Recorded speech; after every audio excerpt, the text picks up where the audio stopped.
The India-Pakistan relationship has always been fraught. However, recent events have pushed the two nuclear-armed neighbors closer to the brink than they have been in decades. A horrific terrorist attack in Indian-administered Kashmir claimed the lives of 26 tourists. India blamed Pakistan for the attack and launched a series of retaliatory measures. These included downgrading diplomatic ties, sealing the Wagah border, and suspending the Indus Water Treaty. Pakistan denied involvement in the attack. It has responded in kind to India's actions, raising fears of a wider conflict. The speed and severity of the escalation have shocked many observers. The situation is highly volatile. It is important to understand the underlying military capabilities and strategic calculations of both nations. This analysis will delve into the potential for conflict. It will examine the military strengths of India and Pakistan. We will also analyze the potential roles of international actors. Finally, we will explore the possibility of conflict resolution through diplomacy. The current crisis underscores the fragility of peace in South Asia. The specter of a full-blown military confrontation between India and Pakistan is a terrifying prospect. The consequences of such a conflict, particularly given the nuclear dimension, would be catastrophic, not just for the region, but for the entire world.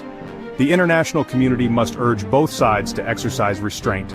Dialogue and diplomacy are the only pathways to resolving this dangerous standoff. The alternative is unthinkable. India and Pakistan possess significant military capabilities. India has a larger and more technologically advanced military. Its army is about 1.4 million strong. It is equipped with a mix of Soviet-era and modern Western equipment. The Indian Air Force boasts advanced fighter jets, including French Rafales and Russian Sukhoi Su-30 MKIs. Its navy operates 2 aircraft carriers and a fleet of destroyers and frigates.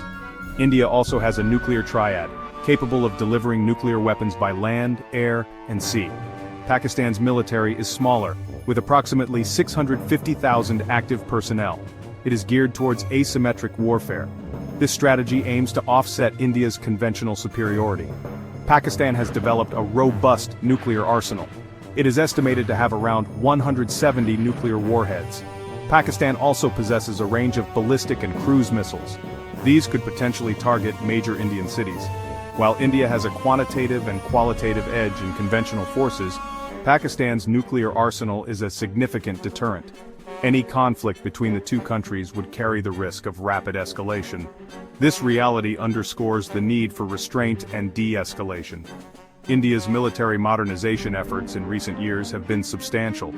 This has been driven by its desire to counter China's growing military assertiveness in the region. Pakistan's military, while smaller, is highly motivated and battle-hardened. It has a history of engaging in proxy warfare. The military balance between India and Pakistan is a complex equation. It involves not just raw numbers but also strategic doctrines, technological capabilities, and the willingness to use force.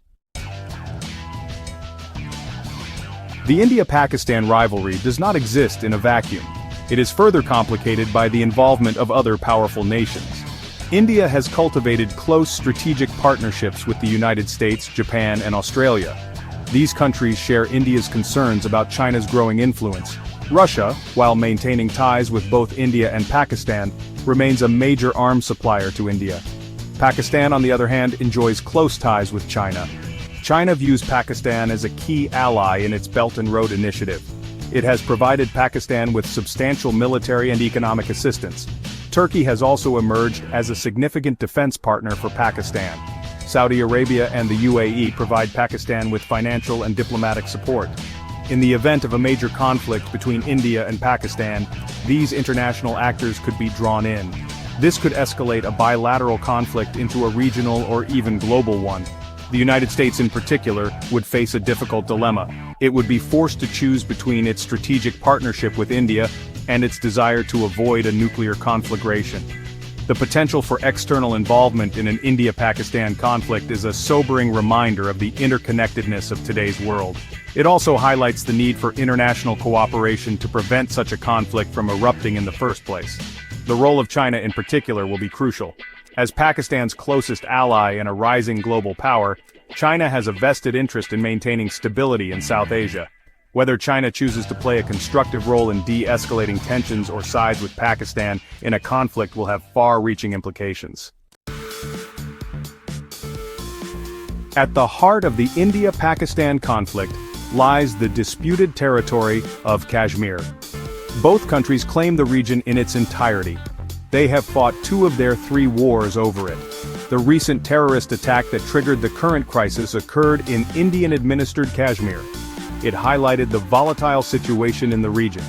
Adding fuel to the fire, India's decision to suspend the Indus Water Treaty has further heightened tensions. The treaty, brokered by the World Bank in 1960, governs the sharing of water from the Indus River and its tributaries. It is a lifeline for Pakistan, which relies on the river system for 90% of its irrigation needs. India's move to leverage the treaty for political purposes has raised concerns about potential water wars in the future. Climate change and increasing water scarcity will only exacerbate these tensions. The Kashmir issue and the water dispute are intricately linked.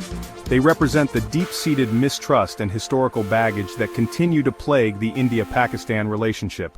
India's domestic political climate, characterized by rising Hindu nationalism, has further complicated matters. The current government in New Delhi has taken a hardline stance on Pakistan. This has made dialogue and compromise even more difficult. Pakistan, grappling with its own internal challenges, including a fragile economy and political instability, views India's actions as part of a larger strategy to undermine its stability.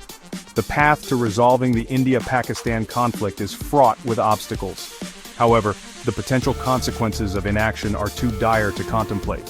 The international community must work with both countries to address the underlying issues. These include the Kashmir dispute, water sharing, and cross-border terrorism.